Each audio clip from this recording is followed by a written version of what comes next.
everybody, it's Allie, and welcome to our Y&R Chat for Sunday, July 14th, 2024.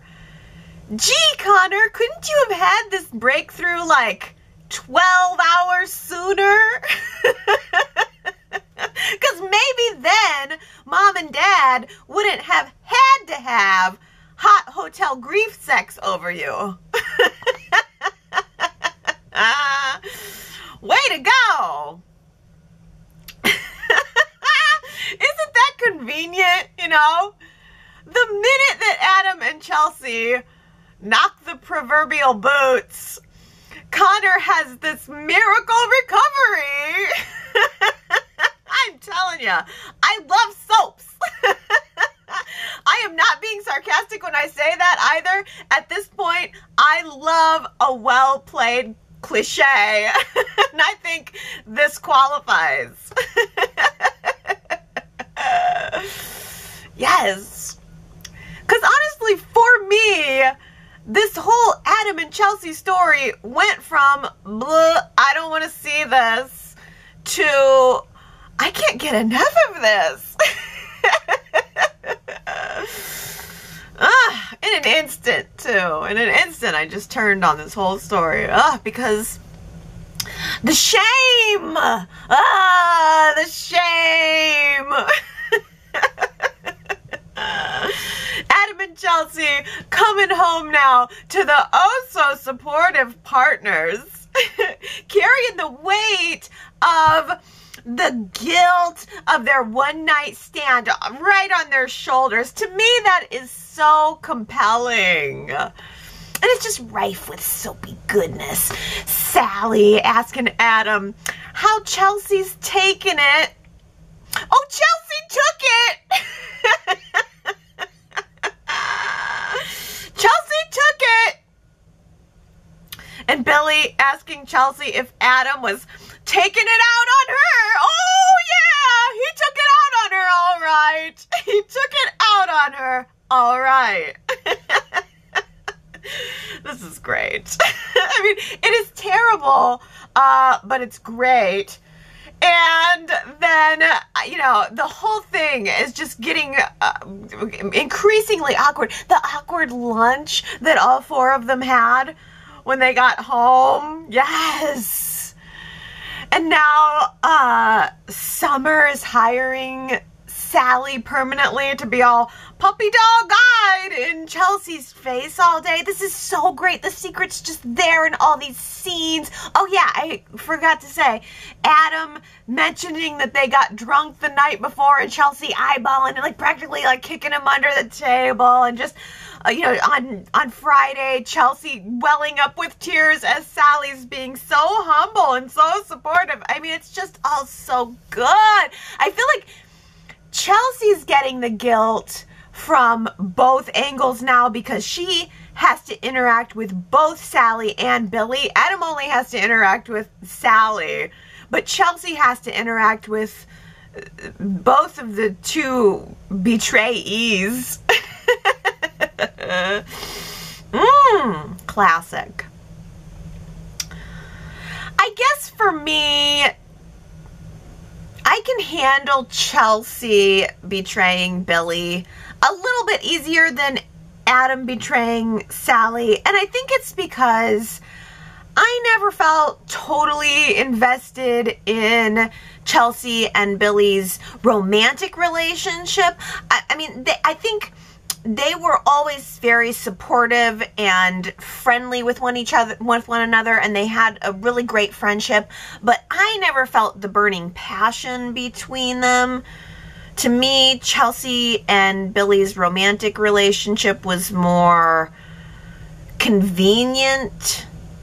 Adam and Sally, on the other hand, though, oh, man, they had the burning passion. They had the tragic true love story, and then they had the joyful reunion, you know? Adam and Sally made it through the miscarriage and the mistrust, and they came out on the other side of it all together. And they just got together. They just got together again. And Adam worked so hard to regain Sally's trust. Now there's just this lie between them, this betrayal, and Sally doesn't even know it. That's the hard part. That's the part Chelsea and Adam both are dealing with, is that guilt of like, oh, you don't even know how disgusting we are. You don't even know what betrayers we are.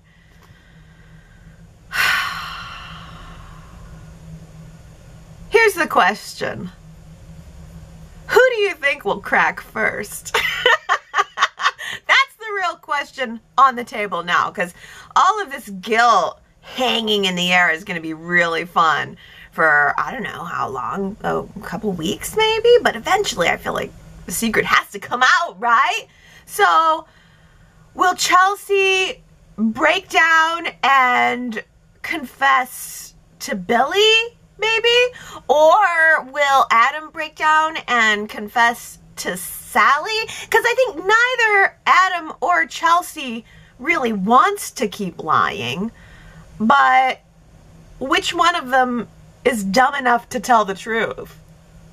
So Lily has chosen to work with Billy at Chancellor Abbott instead of working with Devon at Winters. I'm sorry. Can I just complain for a moment about how every single company in this town has to have a last name attached to it? I find that so annoying. It has become so cliche and so overdone that it's just meaningless anymore. The only two companies that I feel even remotely connected to at this point are Newman Enterprises and Jabot, probably only because Newman Enterprises is the OG business storyline tool, and Jabot actually makes products. Other than that, I have no sense in the day-to-day of what these businesses do, and that really gets in the way of me caring about who works there. The one slight exception to this rule, which actually gives me some hope that maybe we're headed in a different direction, was Audra's speech on Friday about glissade. Let me tell you, that turned me right around, because I was definitely beginning to lose interest in Audra, especially without Tucker being there to challenge her.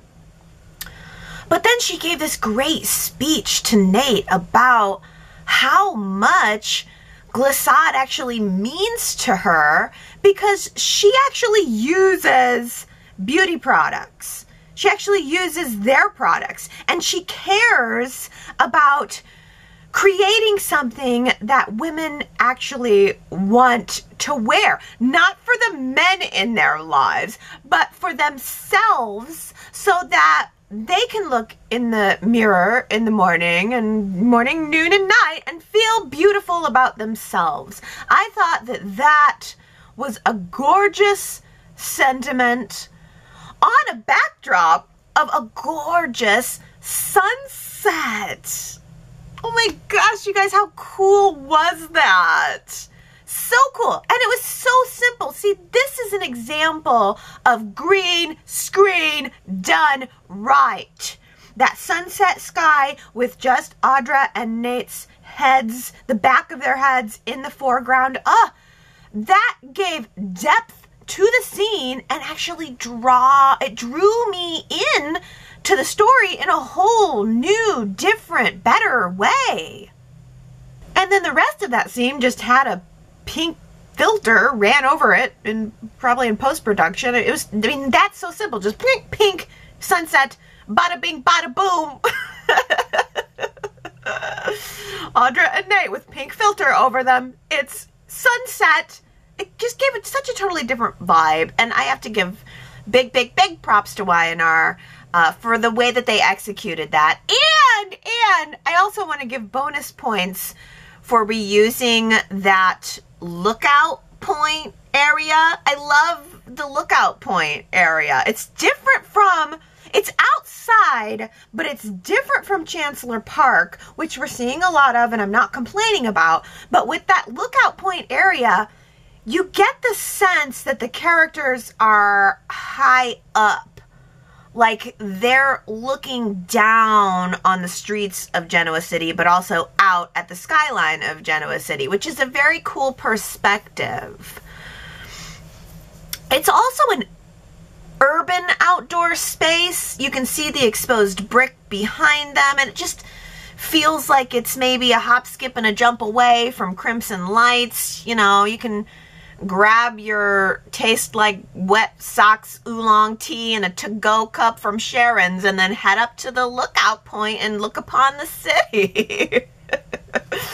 That's what I want to do. That seems like a great, like, you know, when you're touristing Genoa City, that's what you should do. Go to Crimson Lights, get it in a, you know, stay for a minute, but get your drink in a to-go cup and go up to the lookout point. Ugh, so cool. So cool. And look at Nate taking care of Audra with the oolong tea. Oh, God, is he a catch or what? I have to admit, the last couple of weeks, I've been definitely feeling lukewarm about Audra and Nate as a couple because I feel like, I don't know, I love them both so much, but they're almost together too beautiful. Like, it's too much attractiveness crammed into one couple. I'm afraid they might explode or something. But, I don't know, this week, I don't know, Nate started talking to Audra in his Dr. Nate tone. He became Dr. Nate for a minute, and I was back in. He was so calm and so caring, and I think that's a really good opposing match to Audra's fire and spice. And yeah, I wanted to see him take his shirt off. Meaningless sex? Okay by me. So Lily chooses to work with Billy instead of Devon, which makes complete sense to me, and I support it 100%. I think that Lily sees Billy as fresh and exciting, and yeah, maybe it's a little bit dangerous, and also there's some potential sex to have there. Duh, not gonna choose to work with stuffy brother when future sex vibes are on the table. I know what you're thinking, Gary, telling me I'm oversexed, but I'm sorry, soaps need to be about sex. At least in part. The show should be sexy, okay? I feel like Lily and Billy have that. Chelsea and Billy are going to break up. It needs to happen. They're not a match. They're better off being great, great friends. Billy and Lily have more chemistry, and let's not forget that Billy and Lily broke up because of Chelsea and her growing need for Billy. And honestly, I feel like in some ways, I don't know, I feel like maybe that relationship never should have happened. That Billy and Chelsea's romantic relationship never should have happened because Billy got all caught up in Chelsea's mental health struggle, and it's not a great place to start a relationship from anyway. And now he's all caught up in Chelsea's kids' mental health struggle. And let's be frank, sooner or later, Billy is going to need all of the struggle to be about him. Billy's not probably getting enough attention in the relationship right now. And I think that's what Billy wants. That's what Billy needs. And I think that Lily does a really good job of handling that need of Billy's. In fact, I always liked the way that she handled him. They, to me, always had kind of like a bad boy, hot teacher vibe going on. I'm sure that Lily was spanking Billy with a ruler behind closed doors on the reg until Chelsea came along and sucked up all the energy.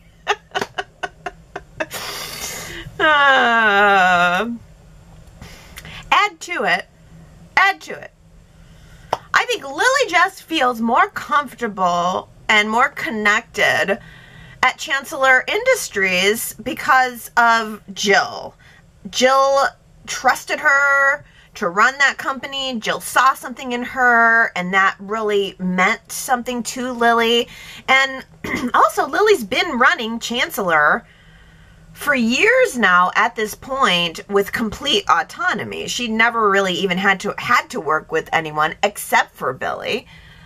Jill trusted her to do it. She saw that she was capable. She gave her the freedom. And by the way, that's a freedom that she would not have working with Devon on a daily basis. It was funny because Lily and Devon were having a conversation this week, and Lily was trying to express her concerns to Devon about working with him. And Devon said, "Are you saying that I'm a control freak?" No, Devon, of course not. We're not saying that you're a control freak. No, we're just saying that if you don't have control, you freak. Wow, Kyle is the king of the show right now, isn't he? He is steeped in all the action. Betraying Jack and Diane, in bed with Victor, cozying up to Claire, fighting over the corner office with Audra, and fighting with Summer over Harrison. This seems like it's the summer of Kyle, right? And I think it's great. And I think that Summer is totally overreacting about Kyle's decision to move out of the Abbott mansion. Sorry, Summer, you don't get a say in where he lives. But I do think that Summer has a good case for revisiting the custody arrangement, because here's the thing. Harrison only stayed with Kyle after their divorce because the two parents didn't want to uproot him. They wanted him to stay in the Abbott mansion. But she couldn't stay in the Abbott mansion, not being married to Kyle, so she left the house while they thought it was best to leave the kid where he was most comfortable. But now, if that's not the case anymore, if Kyle is moving to a new home, and if Kyle is planning to uproot Harrison anyway, then yeah, why does Harrison get to stay with Kyle and not with Summer? Kyle seems to think that he has more parental rights because he is Harrison's biological parent. Oh, really, Kyle? Really? Well, if biology is the trump card, then where is Tara? Maybe Tara could come back and give Kyle a run for his money. Because I'm sorry, the moment when Kyle said that to Summer, "You're not even his biological mother," I thought that was so uncalled for. Ask Harrison who his mom is. That's all you need to know. All you need to know is ask Harrison who his mom is. It's Summer. I don't know. I do agree with him that Summer is having a way bigger reaction than necessary. And I don't know why she's pulling all of the Audra stuff into it too. But when he said that to her face, I was like, how dare you? And Summer's face was like, how dare you, Kyle? And I don't know. I got a feeling that Kyle is going to have a pretty big lesson in humility coming his way. Oh, but thank you, Kyle, for reigniting this feud between Victor and Jack. Yes. Yes, let's see this one more time. Because this week, there was a moment when Nikki said, I think she was talking to Claire and Victoria at lunch, and she said, there are few people on this earth who Victor despises more than Jack Abbott. And I thought, well, yeah, but you know, that hasn't really been the case at all over the past, what, 5 years or so? In fact, I really can't even remember the last time that Victor and Jack fought about anything prior to Nikki and the hotel night. So, I mean, I think we're overdue. Jack marched into Victor's office this week and his eyes were wide and his finger was pointing, and Victor said to him, what are you going to do? Throw a chair out the window?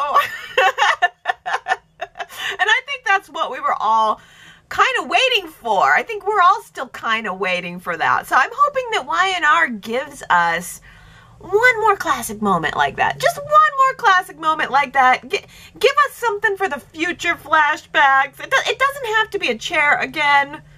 In fact, it doesn't even have to be something physical again. But something physical would be good. Some sort of big dramatic act.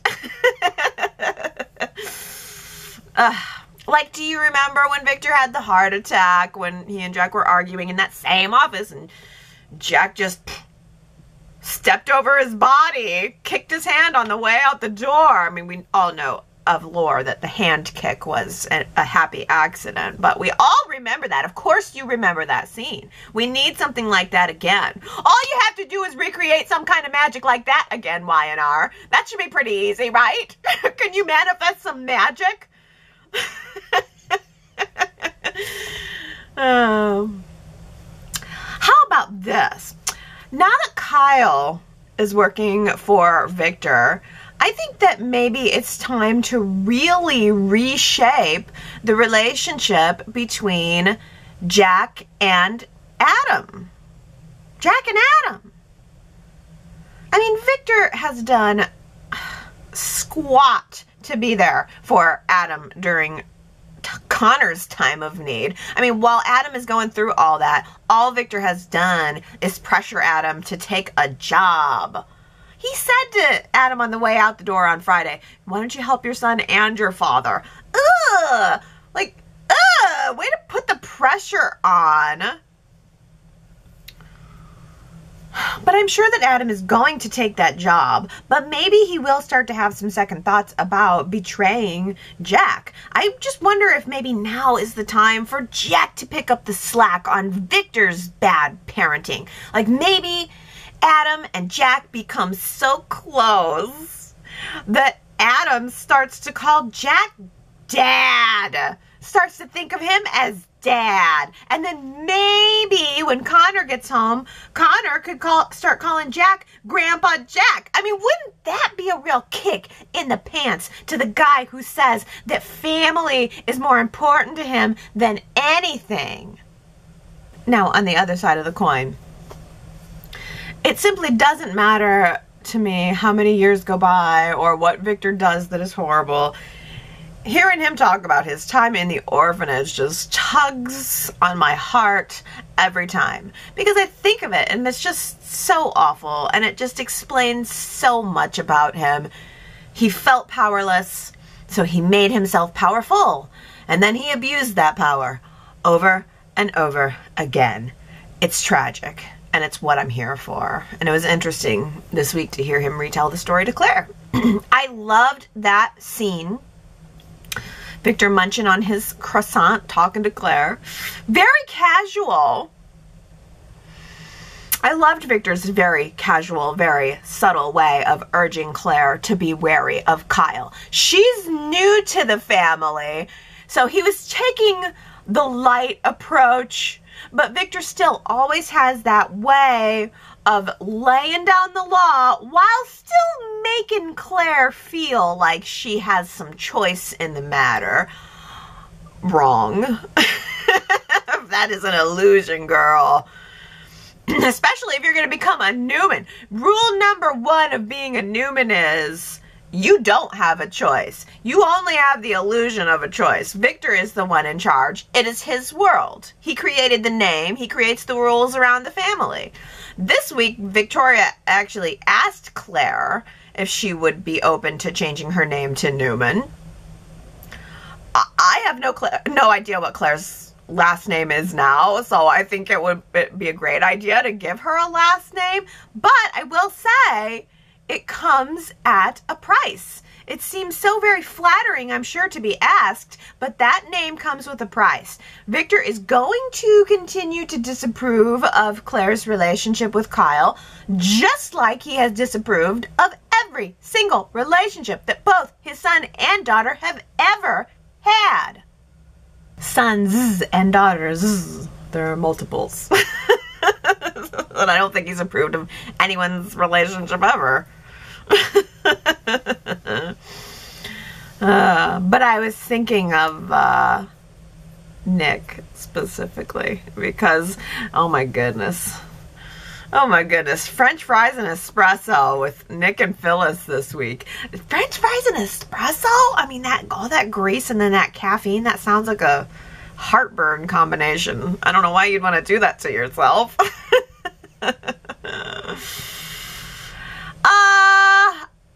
Not gonna lie, I do love that Nick and Phyllis chemistry. They have always had it. They have always had it. Hot mom and hot dad are hot. And they were both so clearly feeling it. I mean, asking about each other's relationships, but both of them saying that they're done with dating. Whatever. They're both obviously just feeling each other out. And it won't be long until they're feeling each other out.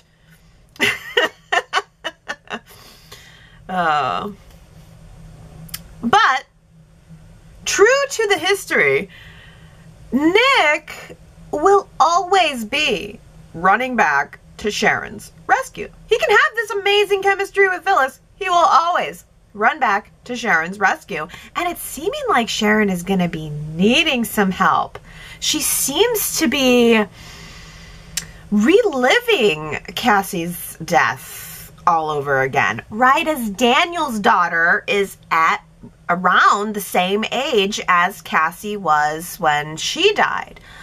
I have to tell you, I am all about Lucy. I love Lucy. I am so totally intrigued by her and where her story is going to go. First of all, the actress is nailing it. She has got that awkward teen energy down to a T, and that feels really real to me.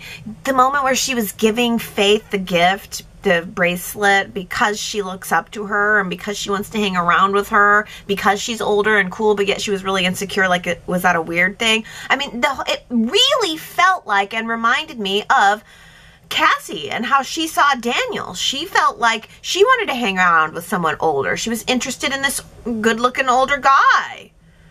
I think that's such a great circle back, and I'm also really glad to see that Y&R seems to be keeping Daniel around and is tagging up on his past. I really didn't expect that. Seeing Daniel and Sharon together this week, I mean, how often have Daniel and Sharon ever talked about Cassie? Certainly not since he's been back in town this time around, and that was such a huge part of Daniel's story. And now Lucy is going to find out about it. When Lucy stopped by Sharon's house to give the bracelet to Faith, she found Sharon looking at Cassie's memory book. Lucy thought that it was Mariah, and then Sharon had to explain that Mariah had a twin sister who died. But, of course, Sharon didn't mention Daniel's involvement in any of it. It was Heather, actually, who tipped Lucy off and gave us that little cliffhanger. So, I am very, very curious about this. I think this is very, very good. When Lucy learns the truth about Daniel's involvement, what is her reaction going to be? Is she going to see it as a cautionary tale? Is she going to blame her dad? Is she going to have compassion for her dad? Is she going to end up following in Cassie's footsteps? I mean, let's not forget, Y&R loves to kill kids. The more charming, the better. And Lucy's charming and cute. And I'm also wondering if Lucy and Katie will end up crossing paths soon. Because Katie is like the opposite of Lucy. Lucy's very bubbly and happy and fun and friendly, and Katie is moody. She has got this brooding thing down to an art form. I kind of love it. I mean, I'm not looking forward to when my own daughter goes through her moody preteen phase, but it's fun to watch on screen at a distance. Yeah. Katie is completely full of resentment about Claire. This week, all of Victoria's kids were at Chancellor Park. Johnny was skating effortlessly in and out of the scene to my delight. I just want to say, I want this kid nominated for the Best Actor category this year because he is zipping in and out of the scenes and making the dull stuff fun. I love him. But yeah, Claire was at the park with Harrison, and Katie was giving Claire the stink eye the whole time. Claire went off screen and she was finding worms with Harrison, which, by the way, I love. That feels like real incorporation of real kid stuff into the show. That's something that a nanny would do with a little kid. Kids are interested in earthworms and bugs and science and things. And I loved seeing Claire actually making that effort into doing something educational and fun with Harrison. That felt like an actual real kid interaction. And while Claire was off screen doing that, Victoria was talking to Katie alone, and Victoria offered to take Katie on a shopping trip. Sounds fun, trying to bond with her daughter. And Katie made some kind of remark about, like, oh, you want to go shopping? I thought you would be too busy with your firstborn. It was so unnecessary, and it was so very hateful toward Claire. But then, in the next moment, little Harrison bops into the scene full of his irresistible adorableness. He hands Katie a bouquet of flowers that he and Claire picked, and then suddenly, Katie changed her whole personality. Literally grabbed Claire by the arm and skipped out of the scene to go get ice cream. No, nuh-uh. I don't buy it. It didn't feel right to me. That was placation, I think. Like, I think Katie is a troubled soap kid, if I ever saw one. And I just hope that she doesn't end up crossing paths with sweet Lucy and roping her into something dangerous. I wonder what Ashley will think about Kyle's tirade against the Abbotts and against Jabal. Will Ashley even care? Is Ashley ever coming back? Is Eileen Davidson on a vacation? Does Y&R have any plans to fold her back into the story? I don't know. But Traci has revealed this week that she has decided to extend her stay in Paris for a while, probably so that she can pursue her hot summer romance with Alan.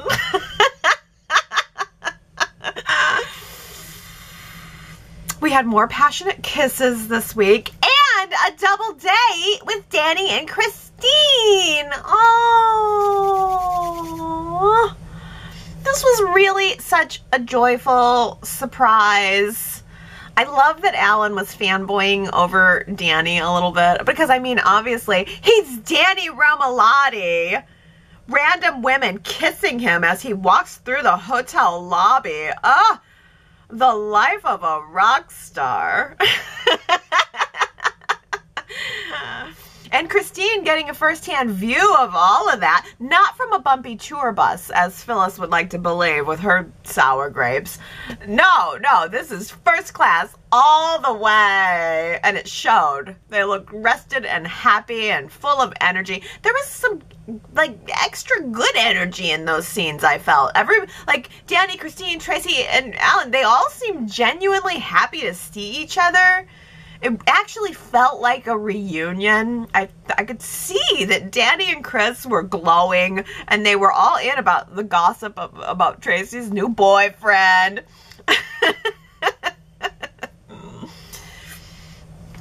I actually found it really interesting that Traci mentioned to Danny and Christine that she feels the relationship is moving a little fast. I kind of agree. I am not complaining, but at the same time, Alan keeps going in for these kisses like there's no tomorrow, and I don't know. Should I be suspicious of that? I mean, I don't know. I guess when you know what you want, why waste the time? But is there more to it? Revenge is never worth it. That was last week's Who Said It quote. It was Claire. It was interesting. She should know. She was talking to Kyle, giving him a little bit of unsolicited advice on his life and what he was doing as far as quitting Jabot and going to work for Glissade. And she told him, you know, revenge is never worth it. I mean, she spent her whole life being groomed for revenge, and she would know. So she gave him that advice, but he didn't necessarily take it.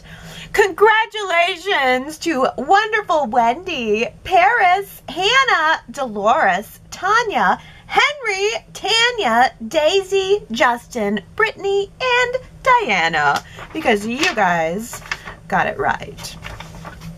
Well, who said this? Prepare to be wowed. I am always prepared to be wowed. I'm usually disappointed. But who do you think said that? Prepare to be wowed. Ooh. If you think you know, you should go to yrchat.com to leave your guess. And if you get it right, I will give you your shout out during next week's Y&R Chat. And now on to your comments, starting with Diana, who says, it was so great seeing Danny and Christine in Paris. It was completely unexpected and a very pleasant surprise when we saw that they would be making an appearance in the previews. This was a very nice touch to have them meet up with Traci and go on a double date with her and Alan. I hope the characters of Danny and Christine remain on the show for many years to come after Danny's tour is over and we have new storylines with them for the viewers to enjoy. Yes, yes to more Danny and Christine. I really feel like that scene was fun and fresh, and between that and I don't know, the sunset. I feel like I'm on a visual vacation right now, and the Paris set and all of that. It just feels, it's nice. It's nice to see something different for Y&R Summer 2024, our Parisian vacation. And welcome back from your vacation, Diana. Connie says, how fun Danny and Christine without Phyllis drama was cute. They were genuinely excited for Traci and Alan, and it reminded me of the lifelong friendships that happen when teenagers grow into adulthood together. I enjoy upbeat storylines to balance out the drama. Yeah, Connie, I feel like we're getting that. We're getting some upbeat. The tone is really good. This was a good week of shows, too. Y&R's in a good place, I think. Naomi says, I loved the sunset scene with Nate and Audra. I loved it when she shared how she felt about looking in the mirror with no makeup. Her comments that men view makeup differently reveals a great point. Glissade should be her empire to run. Jabot did more perfume and miracle creams. Glissade will be the glamour makeup that women buy for special occasions. CoverGirl for running errands, but women need Glissade for turning a plain face into a beautiful face. I love Audra, and Nate is the right man for her at this point. Ooh, yes. Do you have different makeup for running errands versus when you're going out? Different grades and classes of makeup? I just want to see some makeup, please. I loved the moment where Audra looked at this is so good. She looked at the sunset and she said, ooh, I need that shade of violet for a new color. That's so cool. That really, really drew me in. And Connie says, it's always a good day when kids are on the show. Connor is improving, and that is a relief. I really like the new Harrison because he is so upbeat, and I'm glad he's getting Katie out of the gloomy mood. Johnny seems to be the new jokester, taking after his Uncle Nick. I hope we can have them do something other than meet in the park, maybe horses, pool, or an actual picnic. I'm also overdue for some baby Aria time. Yes, there was lots of good summer kid stuff. We asked and Y&R delivered on that. Yes, we need some baby Aria. Y&R did cram in some Tessa dialogue this week, though, with Daniel. It seems a little bit just like, oh, we're just, the last 2 times Tessa has been on the screen, it's just been Tessa talking to Daniel about her past, and then Daniel kind of being like, wow, that used to be you? Yeah. I don't know what's the point of that, Y&R? Are they just trying to squeeze something in just to keep her on screen and give her a little something to do? It's just like, it doesn't, she's not connected to any of the stories, really. It's just like a delivery and a reminder of what Tessa used to be and do. I feel like I'd rather have some new Tessa doing some new things. Oh, but Henry says, happy to see that in Thursday's episode, Katie actually took Clarison by the hand. It's about time. Harrison broke the ice. Victoria really looked pleased when Katie and Clarison departed in hand. I think that Katie will enjoy having a big sister, and I also hope that the chatters will put the idea to rest that Clarison has sinister or evil plans ahead. I've never felt that she has any ulterior motives. I felt that she was genuine from the start after getting the therapy that she needed. She is, for now, my favorite character. Yeah, Henry, I'm really glad that you're there boosting for Claire, because I've totally turned around on her. I never exactly thought she was sinister, but I was just like, I don't know, I felt sort of lukewarm about her at first, but now I'm like, you know what, yeah, she's winning me over. But I think it's interesting, Henry, that you were buying Katie's quick turnaround. I don't know, I just thought that it was all too easy. Now, I've got a suspicious soap mind. Well, Naomi says, I'm loving Kyle and his smug and slightly sarcastic, bitter attitude. Kyle, the character, is flawed, and he's fun for me to analyze. Michael Milor is so handsome and brings depth to the character.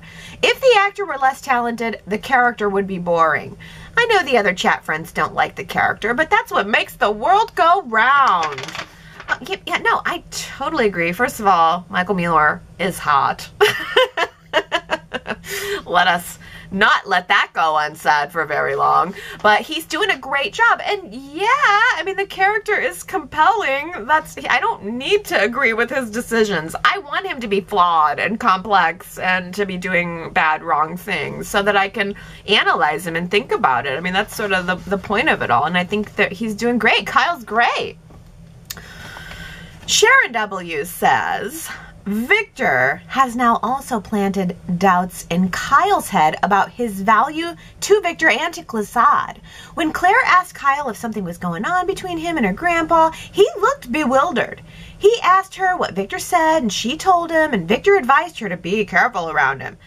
Now Claire is cautious of him. Audra is watching him, and Jack and Diane are desperately trying to understand Kyle's actions. Kyle's heightened pride and overconfidence in himself may soon start to wane.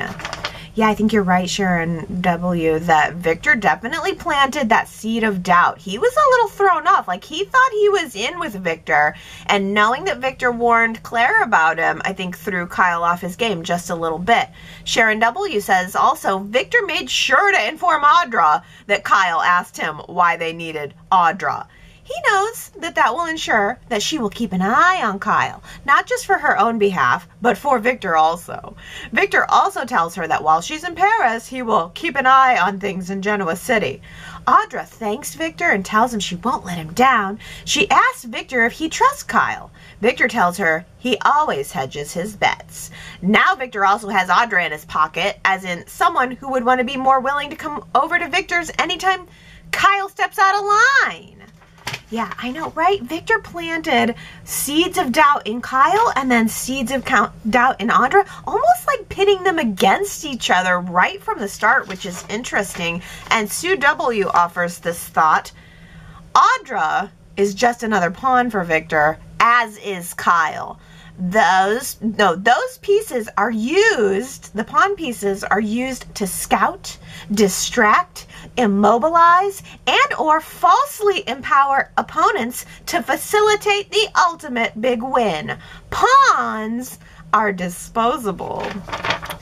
Sue W, that's got to be like the best comment. There's the best comment of the week right there. You're so right. Victor's just using them as pieces, but ultimately they are both disposable. So good. Well, Diana says Summer is way out of line telling Kyle how to live his life. She's trying to dictate where he should live, where he should work, and who he should date. Where does Summer get off? As Allie mentioned last week, these are circumstances Summer must live with when the two parents are not together anymore. Summer has no right and no business telling Kyle how she thinks he should live his life. Everything seems to be her way or the highway.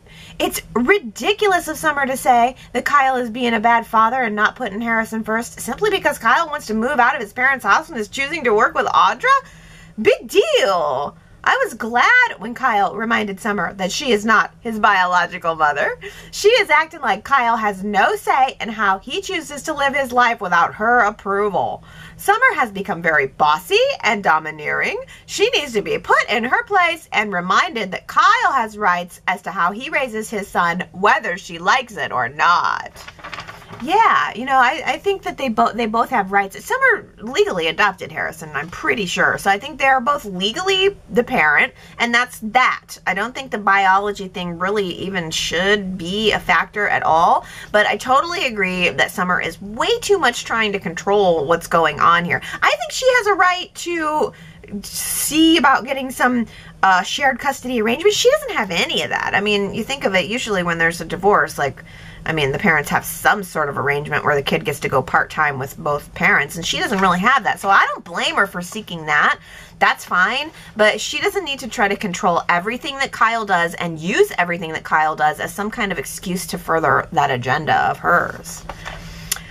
Jamie says, oh my, when Red is telling someone, let alone her beloved Supergirl, to chill out, it's time to take several steps back and stop. Yeah, when Phyllis is telling you to chill out, you might want to chill out. Sharon W. says, I'm now rooting for the start of a new relationship between Nick and Phyllis. Their scenes today were so enjoyable. It's so funny when Nick asked Phyllis why she believes the two of them have such sage advice for Summer. He asked if it was because they were older and had more wisdom, or was it because they both had a few gray hairs? After getting a dirty look from Phyllis, Nick said, not you, and she added, no, not me. Yes, Sharon, I also loved the moment where where Nick said, why didn't anybody warn us? And Phyllis goes, I think a couple people tried to warn me. I thought that was a nice moment of self-awareness there. Victoria says the only thing that Nick finds appealing about Phyllis, except physically, is their shared history as parents. Their relationship always leaves one of them wanting something more. I guess Nick hasn't learned his lesson, or has he? Yeah, I mean, I think Nick's definitely always going to go back to the well. And I think Phyllis is pretty good about yanking on his chain. She knows right where it is. Well, on to other topics here. Daisy says, I certainly hope that Connor's breakthrough means that he'll be home soon. I still wonder if someone will say that he's had another setback as it is a means to keep the money coming in or paying back the Newmans for something. I hope not, though. I would love to see this storyline move forward with Connor using his new skills to have a great summer and maybe even deal with bullies if they cross his path. But Connor should be home, have outpatient therapy, and reunite with this cat. With his cat? Or maybe you mean cast. And maybe even help his parents get ready for his new baby brother or sister that might be arriving soon. I think you make a really good point that I think I think Connor needs to come home for the summer to be reunited with Johnny. Like, he had a really good friendship with Johnny. I mean, if all the other kids are in Genoa City this summer, Connor needs to be here too. Let's talk about the real juice. Adam and Chelsea. I can't believe this. Gary says Adam and Sally and Adam and Chelsea are now completely boring. There's only one thing now or in the immediate future being played, and that is the sexual guilt. It has taken over the context of their every scene. Yawn. Oh my gosh, Gary, what? You're bored? You're bored by this? I think this is the most exciting thing on the show for me. I could definitely see the perspective that, I mean, it's been done. It's definitely been done. And you're right that context has taken over every scene. I wonder how long it will be stretching out for. Well, Sharon W. says, loving the camaraderie between Summer, Chelsea, and Sally. I love seeing Summer showing her appreciation of Sally's hard work and determination to do a great job for the company. I still don't want Sally to get hurt. So here's hoping that Chelsea will be generous enough to go to Adam and let him know how much Sally loves him and worries about him. After all, as much as Chelsea is hurting, Sally has a lot of hurt too. After mentioning the child that she and Adam lost together, Chelsea needs to be empathetic enough to realize that she still has Connor and Sally's child is gone. Keep your guilt to yourself to spare Sally's feelings. Oh, so Sharon W. thinks that Chelsea and Adam should keep the guilt to herself. Chelsea specifically, keep the guilt to yourself so as to not hurt Sally. Well, I think that is a place for a poll question. Do you guys think that Adam and Sally should confess this, or is this a secret better left under the carpet as to not hurt anyone? I think that is a freaking great poll question, and I can't wait to see what you guys end up saying about it. So this week, man, vote in the poll. YRChat.com. Should Adam or Chelsea confess or just leave it be? Well, let's talk about the last poll. I asked you guys if Chelsea was going to become pregnant, and 65% of you think yes. 65% of you think that a baby is on the way. Tina Cole voted yes, just to make the whole story more interesting and spice it up. I also would be okay with the scenario where the cheating between Adam and Chelsea comes out, Sally breaks up with Adam, and then Sally finds out that she is pregnant and regrows her trust and bond with Adam. So you think Sally could be the one to turn up pregnant in all of this? Wow. Marianne V also says, yes, I think Chelsea will become pregnant, and it will be a toss-up for who the father is, Adam or Billy. And of course, Sally will leave Adam after they just got to a good place again. Sad. And isn't Melissa Claire Egan leaving the show in August? I looked that up about her leaving, and I didn't see anything. I Googled Melissa Claire Egan leaving Y&R and did a news search, and I didn't see anything new, so I'm not sure about that. But yeah, if we see Chelsea and Billy having a sex scene soon, we know exactly where we're headed. Well, Sue W. voted with the 35% thinking Chelsea will not become pregnant, saying, I think not. Chelsea and Adam's hookup will cause enough fallout, possibly even the final end of Sally and Adam. Sally struggled getting past the first time Adam hurt her, so I doubt she would get past another. Chelsea pregnant by Adam would rip open a very raw wound for Sally, and I'm not sure the show would torture her that way. Chelsea pregnant by Billy would be a who cares, so I don't think Y&R would do that either. But I'm not caught up yet, so maybe I'm wrong already. No, actually, I voted no also. I just don't think so. I don't know why, but something tells me no on this one. Tony says it would have been fun and more soapy drama if, as Adam and Chelsea had an affair while out of town, In Genoa City, after coffee, Billy and Sally had a little one too. Adam and Chelsea in the hotel room, drinking and pining. Not drama. Yeah, Diana says, it seems to me that Billy and Sally are headed for a hot sizzling one-night stand. I believe they will get together as they lean on each other after finding out about Adam and Chelsea's rendezvous in Baltimore. There seems to be a foreshadowing of this, as we have seen now Billy and Sally talking on more than one occasion and telling each other how lucky their partners are to have them in their life. It's going to be the classic partner swap that does happen from time to time in real life. Do you know anyone in real life who has done a partner swap? Oh, Diana, tell, do tell. New topic. Daisy says, I hope the Chancellor Winters companies do split. I think that Devon is best at keeping Neil's legacy alive, as he and Neil built that company together. And even though Billy will be working with her, I think Lily needs to be independent from her family. There wasn't the infighting until the merger, so it seems that Lily being in charge will help the company move forward. I hope she doesn't change her mind, though, as I think she and Devon would clash. Their ideas are too different for them to actually become equals in the company. Also, I think Jill will be fine when she realizes that she will never be pushed out, in that she will always be a part of the company that she helped build. Yeah, I think so too. I think it's falling on the right side of things. I think Lily made the right choice, staying at Chancellor Industries. And on that note, Diana says, Allie, I did a little research after your comment about what exactly Chancellor Winters does, as I was curious myself, and I found some information on Wikipedia. Chancellor Industries, currently Chancellor Winters, was a major design and engineering company located in Genoa City, Wisconsin. The company was referred to as a sleeping giant, according to the former Chief Executive Officer, Jack Abbott. Chancellor Industries was financially capable and always without scandal, and it was most recently a wholly owned subsidiary of Tucker McCall Unlimited.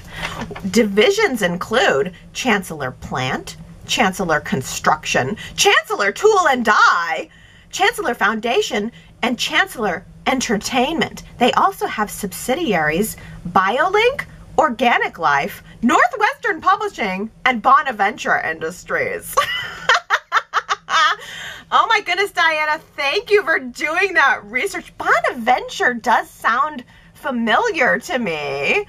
Ah, that's great. You know what? I tell you what, I really actually, since Chancellor Industries is the oldest company on the show, I kind of like the idea of them being involved in, I don't know, construction or foundation or tool and die. Like something engineering-y or building or something manly. Would it be too much to ask to get some hot construction workers on this show? Hot construction workers with hard hats that have the Chancellor Industries logo on it. Just one. We need like an imaginary construction project, and then we need one hot construction worker, can be an extra, to walk in with muscles and a Chancellor Industries branded hard hat. Why am I constantly trying to turn this show into a Chippendales? Gary, you're right. Man.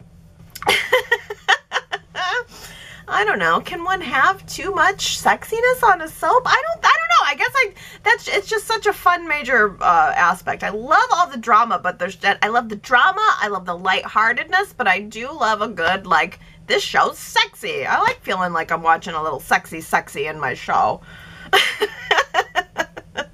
It's kind of like, I don't know, it makes me, it's a little old school, just like, ooh hoo hoo, tee tee hee.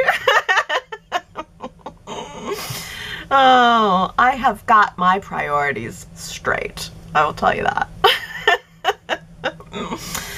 All right, okay, all right. That is it for me. You should go to yrchat.com to leave your comments, and I will be back next Sunday to do it all up again, okay? I love you guys, and I hope you have a really good week. I'll see you next time. Bye.